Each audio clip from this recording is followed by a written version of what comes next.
Siyempre bago natin ikabit, buksan muna natin, tingnan natin yung G-Things. Hindi hard start si King Bob. Tag-isang padjak lang, andar kagad eh.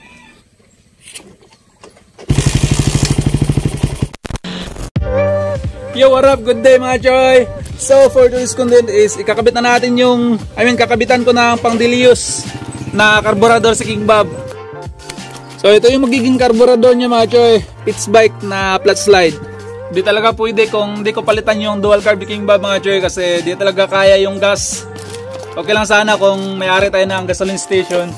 Actually pwede naman siya i-Dilius, pero napakatakaw lang talaga. Siguro mga times 4 yung kain niya sa gas kumpara na itong mga regular na karburador na ginagamit natin. So Pitts bike siya na 30mm. Yan o, chrome siya, kasi sa pagkakalam ko yung mga flat slide is chrome talaga. Yung lagayan niya, box. Yung nga pala mga choy, nabili ko to sa Yutai Motor Parts. Yan, from Davao. So hanapin nyo na to sa Facebook, search nyo yung Yutai Motor Parts or Yutai Davao or Yutai Motor Parts Davao. And then sa TikTok din, meron din pala sila Yutai, so pwede kayo mag-ano doon, mag-COD. And then may kitchen din ako. Ayan, maraming salamat sa Yutai Motor Parts. Sukatin natin para sure kung talagang 30mm ba. Meron kasi mga karburador na hindi tugma mga choy. For example, 30mm yung dito. Then pagsukat pala dito, 28 lang yung iba. So ito 30mm talaga siya. Pero sa digital gauge natin, ayun o, 233. Sira na kasi yung digital nito. Sana yun. So ayan, 30mm talaga siya. Ito.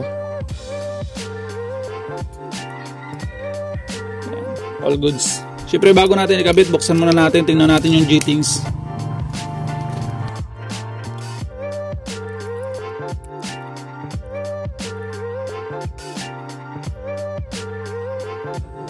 Yung main jet niya is 124. Palitan siguro natin to. Ayan, 124.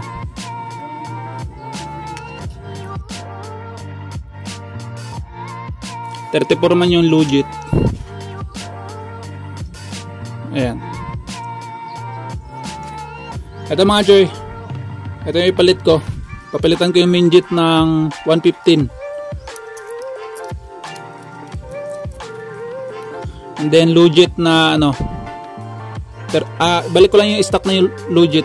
Ayan, 34. Ito yung stock niya, ibalik ko lang.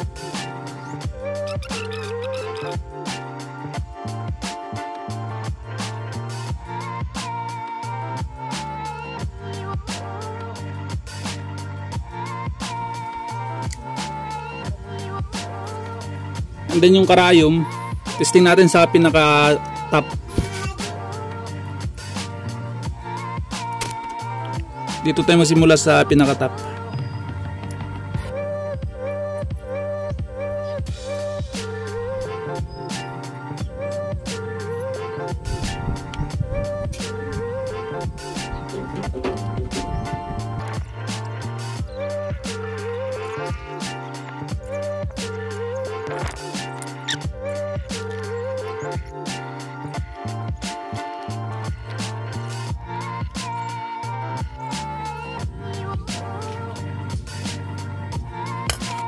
Napakasigip mga choy. Kailangan kong purtingan tong manifold nya.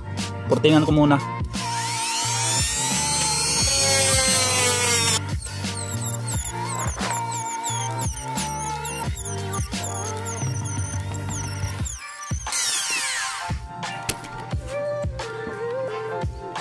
All good sa ito mga choy. Yan, kasya na. Tapos pinurtingan ko din sa loob dito. Ayan. So pati yung manifold 30mm na din. Ayan, smooth yan mga choy. Kapit natin.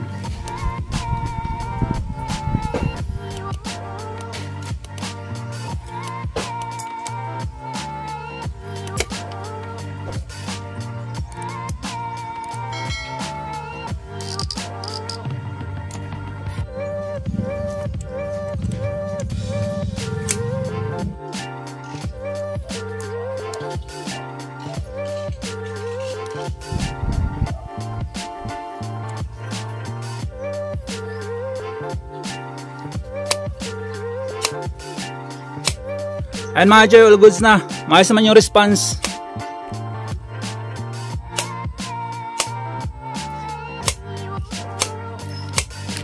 Ito yung itsura sa loob kapag walang dual carb natin. Ayan. Ampa, walang laman.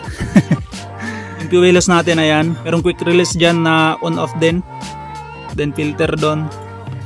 Ito yung gas tank natin. Kalahating litro lang to. Alright, testing na natin.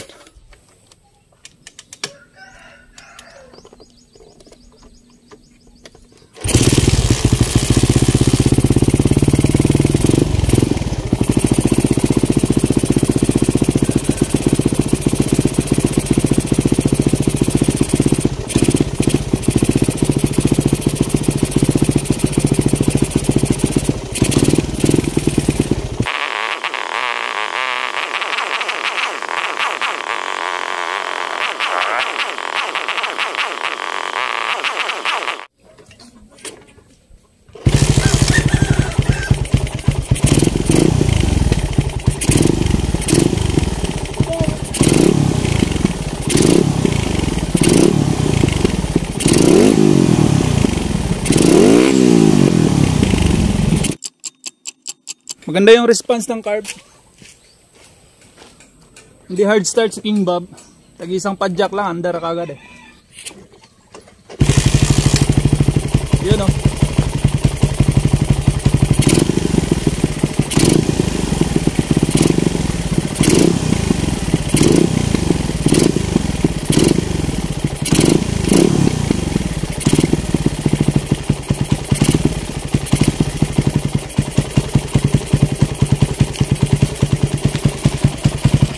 Parang ang tahimik ni King Bob.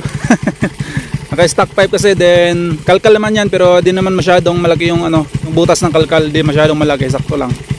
Kaya medyo tahimik talaga.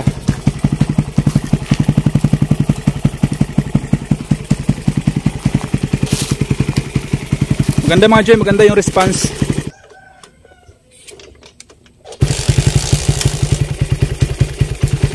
Ganun kaganda yung response mga Joy.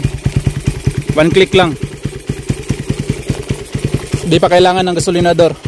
Kahit di mo nahawakan, then ikrang mo, andar na siya. Ganda ng 30. And then yung response talaga ng carb mga Joy, kahit biglain ko yung gasolinador, di siya namamatay. Pumipiyok siya pero di siya namamatay. Yun oh, pumiyok. Pumiyok, di ba? Yun.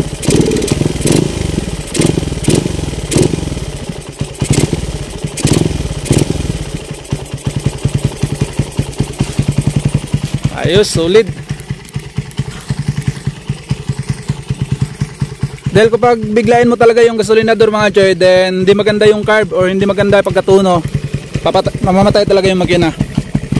Tahimik ni King Bob ah. Nanibago talaga ako sa kanyang andar. Ayos mga Joy, ayos. Napakaganda na response.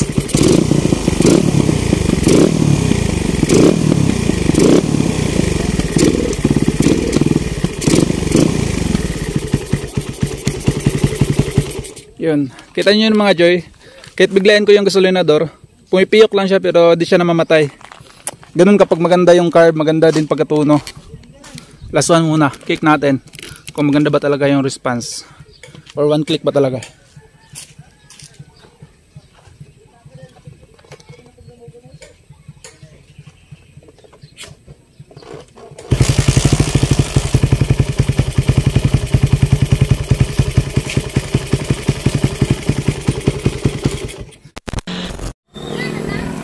So yun mga Joy, sa wakas na-rides ko na rin siya. Na-rides ko kanina dun sa highway. Kaso nga lang yung elbow natin palaging sumasayad. Kawawa.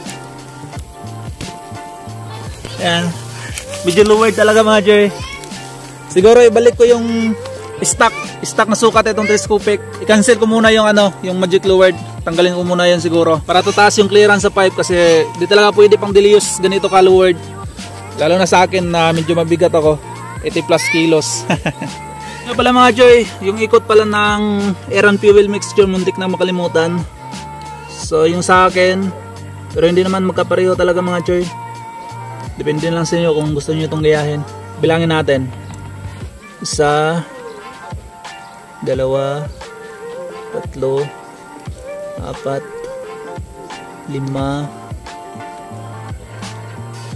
5 at kalahati. Ayan. Depende na yun sa inyo mga choy kung gusto nyo gayahin pati yung air and fuel mixture. Pero yung jettings natin, kita nyo man yun kanina, minjet 115, low jet natin is 34. Ayan, then maganda naman yung minor, yung tuno ng carb maganda. One click nga lang under na kagad. Yun nga mga choy, ngayon ko pa talaga ito na-ride si King Bob mula nung naikabit natin tong Sensibor. Siguro 8 months ago na ata. Ganun nakatagal mga choy, kaya na-miss ko talaga itong may ride si King Bob eh. All goods. Wala lang tayong brake sa likod. Sarap ng smooth mga choy, ganda, liit tingnan. Bumagay lang din sa swing arm natin na version 2 na TRC. And maliit yung swing arm natin eh, slim, bagay sa hub.